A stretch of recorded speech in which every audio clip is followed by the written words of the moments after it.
आपके चैनल पुरातन विज्ञान पर आप सभी का स्वागत है।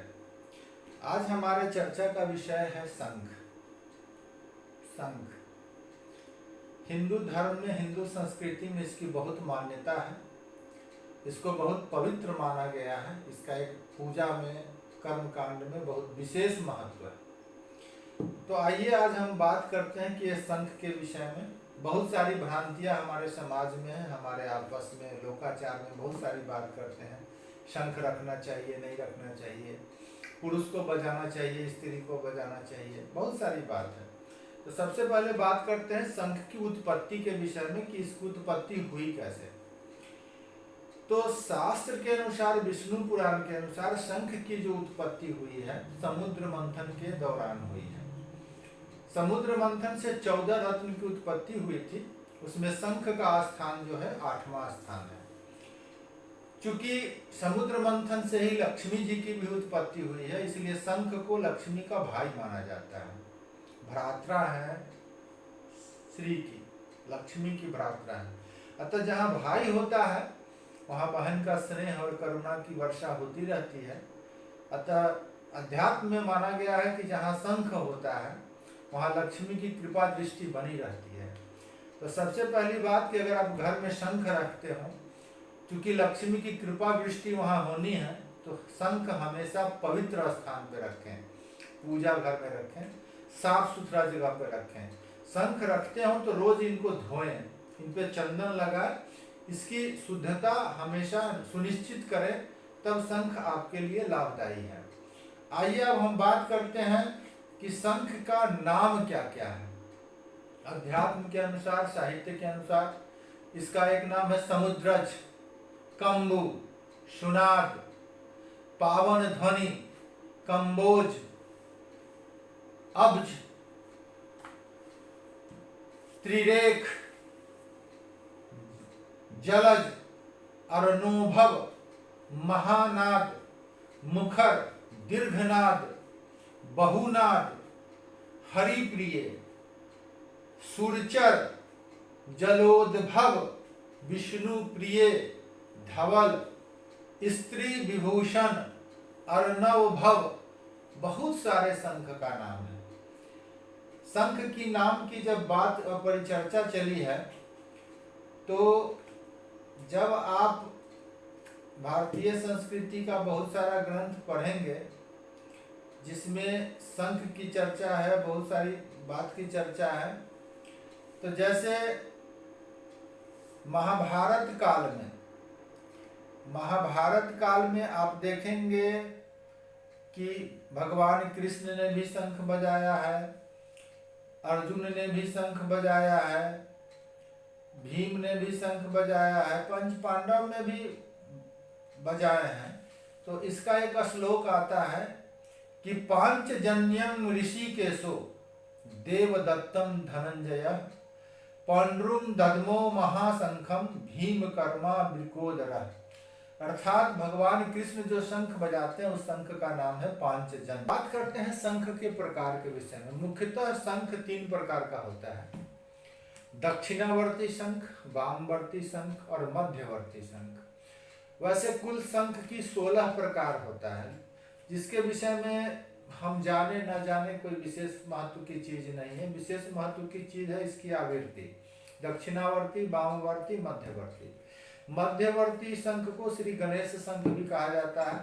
वैसे बहुत सारे शंख होते हैं, महालक्ष्मी शंख होता है, कौड़ी शंख होता है, पद्म शंख होता है, कामधेनु शंख होता है। उसके विषय में जानने की जरूरत नहीं। अब आइए, शंख हमारे स्वास्थ्य से कैसे संबंधित है, हमारे शरीर से इसका क्या संबंध है। तो जब हम शंख को फूंकते हैं तो जो इसमें शक्ति लगती है, तो ये शक्ति 2-3 जगह काम करती है: हृदय, फेफड़ा और मस्तिष्क। जब जोर लगता है, आपके प्रेशर रुकता है, तो ये इसका सारा दबाव मस्तिष्क के सारे नसों के ऊपर होता है, जिससे मस्तिष्क में रक्त संचालन बढ़ जाता है। फेफड़े से जोर लगाना पड़ता है, इसीलिए फेफड़े की शक्ति बढ़ती है। हृदय स्थल में सारे मांसपेशी एक्टिव हो जाते हैं, इसीलिए हृदय में भी इसका लाभ होता है। तीसरी बात, इसकी ध्वनि से कान के द्वारा इसकी ध्वनि का नाद जब हमारे नर्वस सिस्टम पर पड़ता है तो उससे एक चैतन्यता का भी लाभ होता है। तो ये स्वास्थ्य से संबंधित है। स्वास्थ्य में इसमें जैसे शंख है तो आयुर्वेद में जाइए तो इसका शंख भस्म बनता है। आप योग में जाइए तो शंख प्रक्षालन की प्रक्रिया है। आप योग में जाइए तो शंख मुद्रा की बात चली है। तो शंख हर तरीके से कहीं न कहीं हमारे मानव सभ्यता से, संस्कृति से संबंधित है। एक विशेष जानकारी कि केरल के गुरुवायूर मंदिर श्री कृष्ण मंदिर, केरल के गुरुवायूर श्री कृष्ण मंदिर में विश्व का सबसे बड़ा शंख है जो आज भी रखा हुआ है, जिसकी लंबाई आधा मीटर है और उसी हिसाब से उसका चौड़ाई है और गोलाई है। तो अब हम बात करते हैं कि शंख किसे बजाना चाहिए, किसे नहीं बजाना चाहिए, इसके बजाने का कौन पात्र है या कौन नहीं है। जैसे हमारे समाज में बहुत सारे लोग कहते हैं जानकारी के अभाव में कि स्त्री को शंख नहीं बजाना चाहिए। तो कोई भी व्यक्ति शंख बजा सकता है, शर्त है कि उसका मुंह और शरीर शुद्ध होना चाहिए। जब आप भारतीय सभ्यता संस्कृति, पुरातन सभ्यता संस्कृति को देखिएगा तो पाइएगा जब भी बहुत बड़े यज्ञ आदि का आयोजन हुआ है, बहुत कोई राज उत्सव हुआ है तो सुंदरी नव यवना स्त्रियां, लड़कियां शंखनाद की है और उसको बड़ा शुभ माना गया है।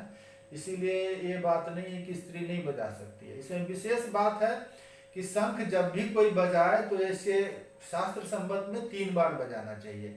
एक ऊर्ध्वमुखी ऊपर की तरफ, एक समानांतर और एक नीचे की तरफ। 3 बार शंख का नाद होना चाहिए। ऊर्ध्वमुखी शंख से कहते हैं कि देवता प्रसन्न होते हैं। समानांतर शंख बजाने से जो सृष्टि में प्रसन्न होता है और नीचे की तरफ बजाने से आपके बंधु बांधवों का हित होता है, ऐसा शास्त्रानुसार माना गया है। अब आते हैं कि शंख, अच्छा शंख कौन सा है, हम किसे मानेंगे कि वो शंख बहुत अच्छा है। तो सीधी सी बात है, जिस शंख की चमक बहुत अच्छी हो, जिसमें कहीं कोई टूट फूट, कोई दाग छेद नहीं हो और एकदम निर्मल शंख देखने में, वही शंख श्रेष्ठ माना गया है। अब बात करते हैं वास्तु दोष में शंख का क्या महत्वपूर्ण स्थान है। तो जिस घर में, जिस जगह पे सुबह शाम शंख के नाद की ध्वनि गुंजित होती हो, उस वातावरण के सारे वास्तु दोष धीरे धीरे नष्ट होने लगते हैं और जितनी भी निगेटिव एनर्जी है वो शुद्ध होने लगती है, पॉजिटिविटी वहाँ बढ़ने लगती है। और इस तरह शंख जहाँ पर है तो कहते हैं हमारे गांव में, एक गांव की भाषा में, कि शंख बाजे काल भागे। तो आइए हम काल को भगाएं, शंख को बजाएं, एक बार नाद का आनंद लें। ये ओम ध्वनि से भी ये संबंधित है शंख। तो आइए, जय महाकाल।